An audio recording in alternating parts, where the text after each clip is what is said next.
Hello, it's me, and welcome to 2026. I wonder what madness this year will hold for us all. So, to today's topic. When is regime change not regime change?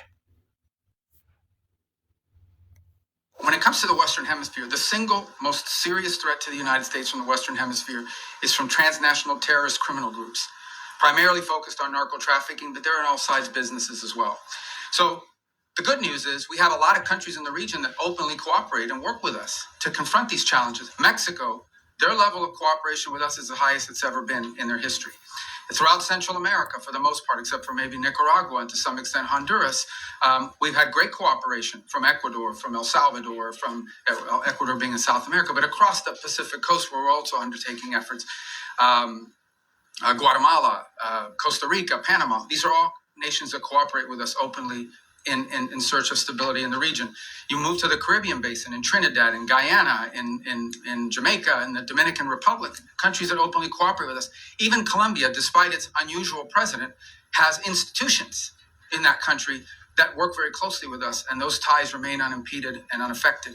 So all of this is very positive. There's one place that doesn't cooperate, and it's the illegitimate regime in Venezuela. Not only do they not cooperate with us, they openly cooperate with terrorist and criminal elements. For example, they invite Hezbollah in Iran to operate from their territory.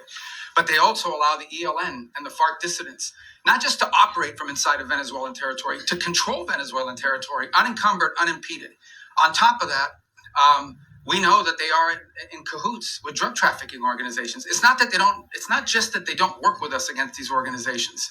Okay, it's that they openly, cooperate with these guys and allow them to operate. So these guys are, marching in and out, doing whatever they want from Venezuelan territory, and it's a challenge. And so that's why that's received so much attention. Now, do we consider Maduro legitimate? No. And by the way, guys, when I say these things about Maduro and his role in narco trafficking, it's not. I hear his reports. Marco Rubio says it. It's not me.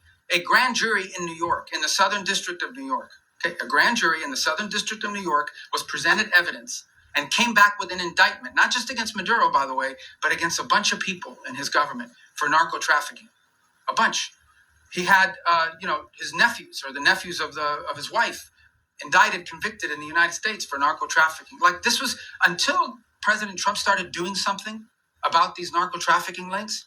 Nobody disputed that Maduro and his regime was in cahoots with narco traffickers. Not to mention the fact that they unleashed Trinidad gangs on the United States. They've unleashed, a mass migration event, perhaps the largest in history. 8 million people have left Venezuela since 2014.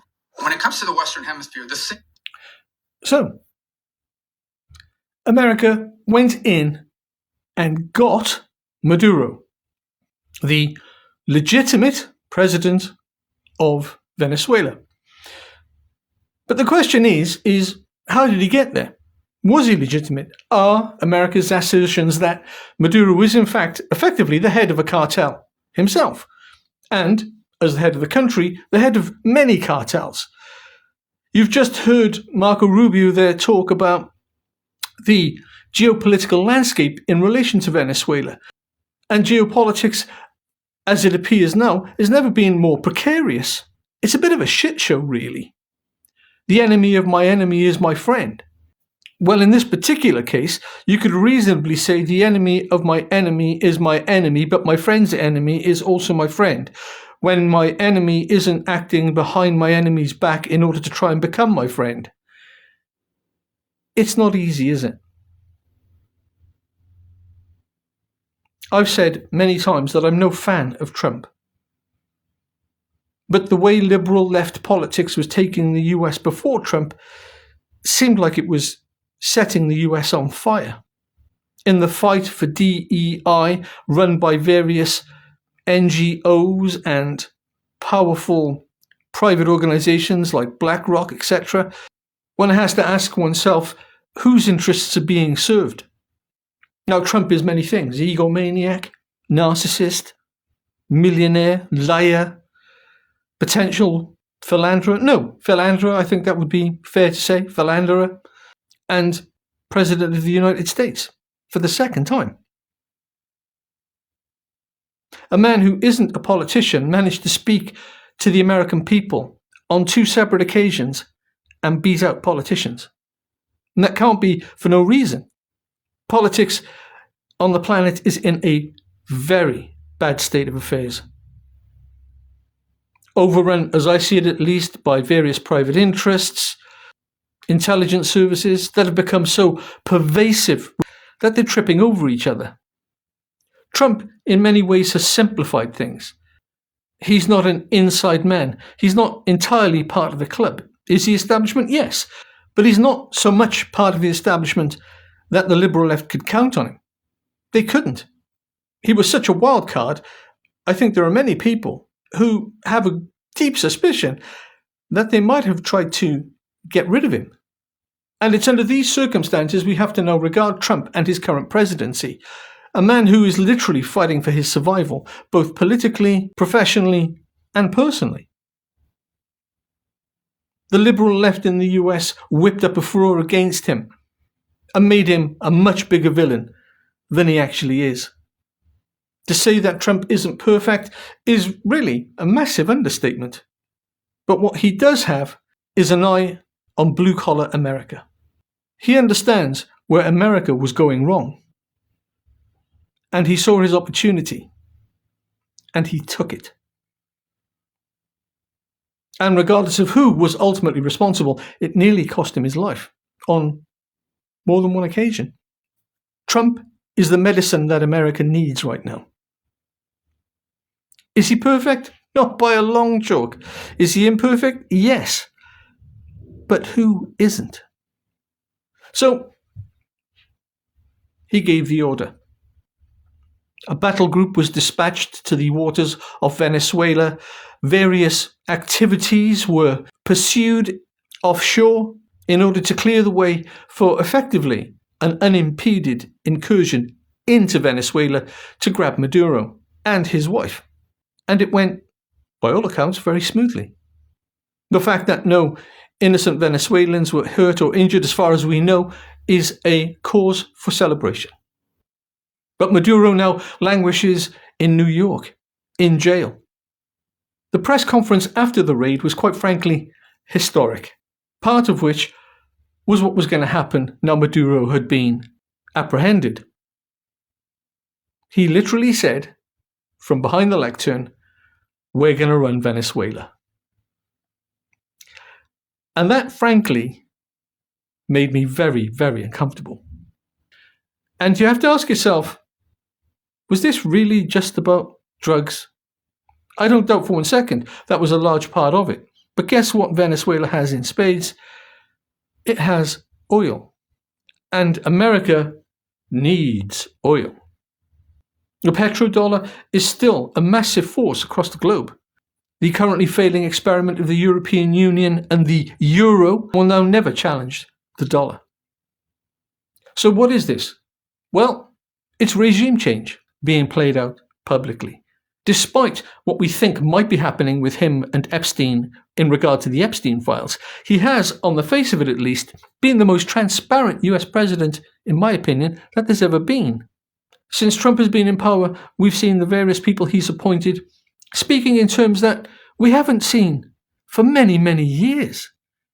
Cast your minds back, if you will, to Kamala Harris and the retinue of politicians that she dragged around with her, and what the content was of every single press conference that they ever took.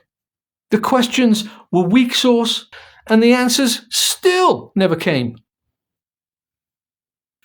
And now here we have Trump appointees speaking clearly, openly about the details, telling us what's going to happen. And as distasteful as that may be to many people, they're telling us. It's not being done by the back door. I dare say there are some elements of these deals and talks that we'll never hear anything about. But he literally admitted it. We're going to be running Venezuela. We're going to be taking control of the oil. I mean, he said that was rightfully ours in the first place because of the amount of investment that the US had put in previously. Does that make it theirs? Some would say yes and others no. What I do know is that Trump is acting in the best interests of the US. certainly himself. He is not as popular as he was when he first came in because he's not managing to fulfill many of his promises as quickly as he'd want to. And so consequently, those people who voted him in, or at least a proportion of them, are becoming dissatisfied with his presidency. But what Trump is doing on the world stage is making waves. And like Trump or loathe Trump, I think that's welcome. Because otherwise, the politicians and the regimes become far too comfortable. They entrench themselves. They become powerful, immovable, and frankly, dangerous to their own people when their power is questioned. As much as it pains me to say so, I think the world needs Trump right now. History will look back and say that he did a lot of good.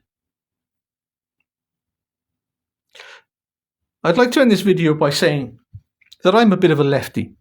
I've said it before, and I will say it again.